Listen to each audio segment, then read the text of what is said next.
A large portion of the land of Israel is open desert space, which explains why in ancient times there were many nomadic tribes traveling through this land. In fact, this took place up until modern times as well. Shalom, my friends. This is Akiva Gersh with Israel in 5, where we give you everything Israel in 5 minutes. Please like and subscribe. And if you have any questions, want to keep the conversation going, please do so below in the comments. When you come to Israel, you see in the modern state of Israel, 60% of the land is desert land, is the Negev desert. You drive through it for hours without seeing any civilization, so to speak, any buildings, no homes, no communities. Of course, there are communities, there are even cities in the modern state of Israel in the desert, but most of it still is open space, empty space. And this explains why in ancient times, this land, the Negev desert, and the subdeserts that exist inside of it were used for nomadic tribes wandering throughout the ancient Middle East between Africa and Mesopotamia and spending months in this land, but eventually packing up and moving on as nomadic cultures did. They would be in search of food, in search of water, traveling with the seasons and with their flocks, going to places that had what they and their animals needed. And there are remnants, actually, of some of these nomadic tribes, which seems to not make sense, right? But there was one tribe called the Nabateans, which was a nomadic tribe, but eventually, influenced by the Romans, actually did have some settlements that they created in the Negev desert, and there are actually remnants of these settlements. So they were nomadic people, eventually influenced by the modern day times of those times to create more permanent settlements or encampments that they used seasonally. And there are remnants and artifacts left from those seasonal settlements going back thousands of years. It's interesting when we look at the stories from the Torah, we see that the patriarchs they were somewhat nomadic as well when they came to the land. They traveled in between places. They lived in multiple places, and they had flocks and herds with them that they would shepherd. We see that Abraham and Isaac and Jacob did this exactly during their time in the land of Israel.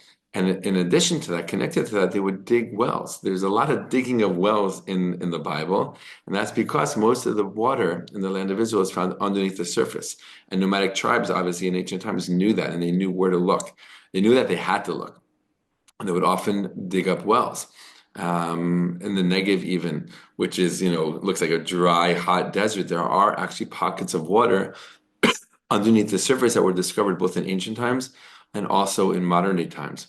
And again, that's why we see a mention of digging wells so often in the Bible. In fact, it says that Jacob dug the wells that Isaac dug wells that his father Abraham dug, but the Philistines stuffed up. They stopped them up. So it also played into the whole geopolitics. Right? Water obviously is a very big geopolitical issue in our modern day times. It was as well in ancient times, and we see that reflected in the stories of the Bible. In more modern day times, you have the Bedouin people, right? There is a percentage of modern Israelis who are Bedouins. They are Muslims. They're not looked at as Arab Israelis. They are their own kind of category of Israel because they used to be nomadic up until the creation of the state of Israel in 1948. They were wandering and being nomadic throughout the Middle East. And then when the modern day borders of countries of the Middle East, Syria, Jordan, Lebanon, Israel, were formed, they were kind of trapped inside these borders and became residents or citizens of whatever country they last lived in on their nomadic travels. So Israel has a couple 100,000 Bedouins. They now live, about half of them live in Bedouin cities, but some of them live in these kind of spread out encampments. No longer nomadic, but kind of still preserving some of their old nomadic ways.